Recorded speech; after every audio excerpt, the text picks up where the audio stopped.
from PR News.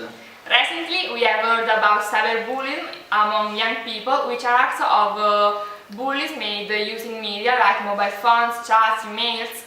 Our report wants to illustrate what sometimes happens in Italian schools and that teenagers solve this kind of problem. An example of cyberbullying is the dispatch of vulgar or violent messages, often from undesired people. It is important to report the problem to someone that can help, for example, parents, friends or teachers. Cyberbullying is also the publication of personal information owned by another person.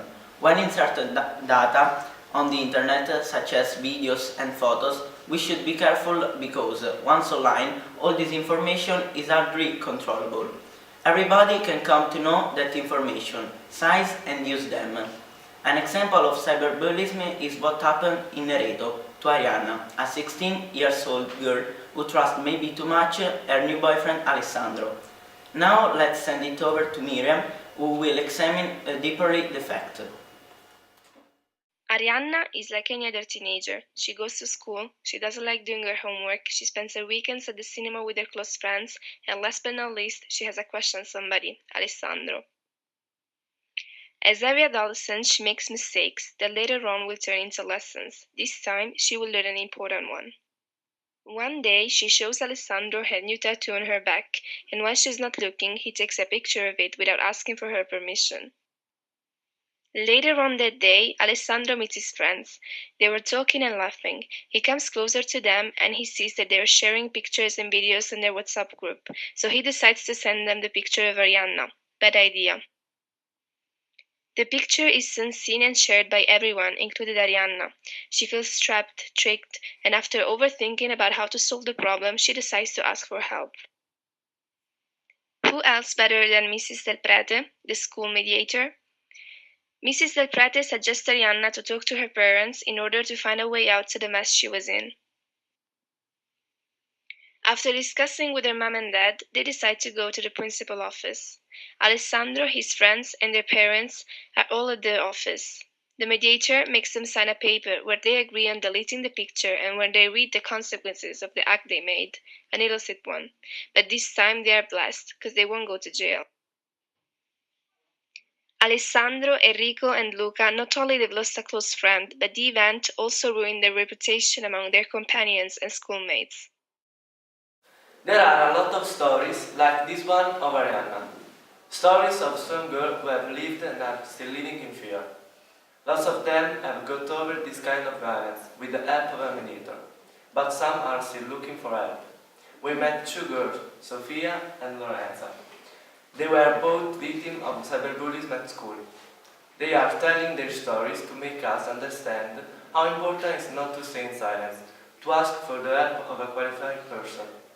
The help of a mediator has the important rule of finding a common ground between the victim and the bully.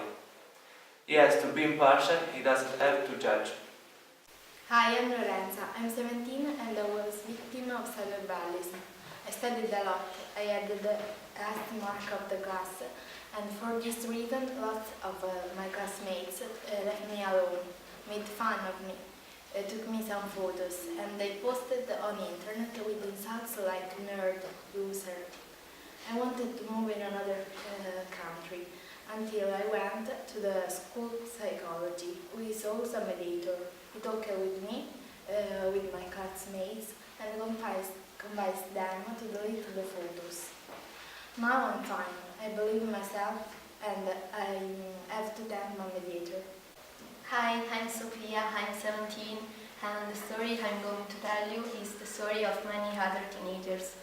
Some of my classmates ruined my reputation posting fake stories about me on Facebook. My parents wanted to go to the police, but I wanted to find another way to solve this problem.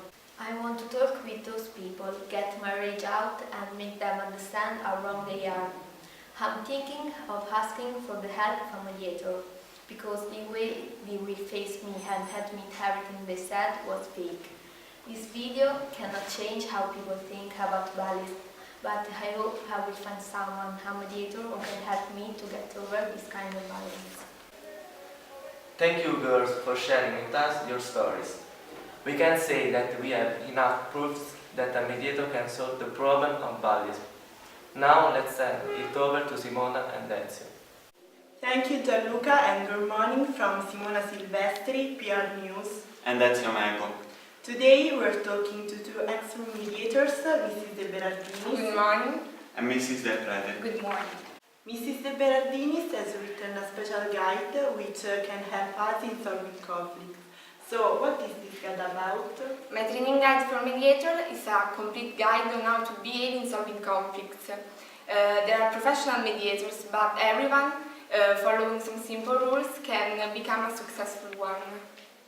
What does a mediator have to do when there's a conflict like the one that involved Arianna? The mediator should follow 10 different steps of my guide, but the most important ones are from step 3 to step 6. That is explain how to involve people in the mediation process. Identify the problem, compare the different positions of the contenders, and then explore with them the possible solution and their consequences. Thank you, Michela. I'm now sending it over to my colleague Ezio. Thanks, Simona. Well, Mrs. Del Prete, in the case of Arianna, you were the mediator. What did you do to solve the conflict? At first, I called the boys and Arianna for a meeting at the principal's office. Here they told me all their story and I explained them, the boys, that what they'd done was not respectful towards Arianna. I said that there were two possible solutions: destroying all the photos they had on their phones or taking legal action. The boys realized that what they'd done was wrong. They apologized to Arianna and they deleted all the pictures. Finally, the contenders signed a document, an agreement, which they committed in never doing something like that again. Thank you so much. That's all for today. See you soon with other stories.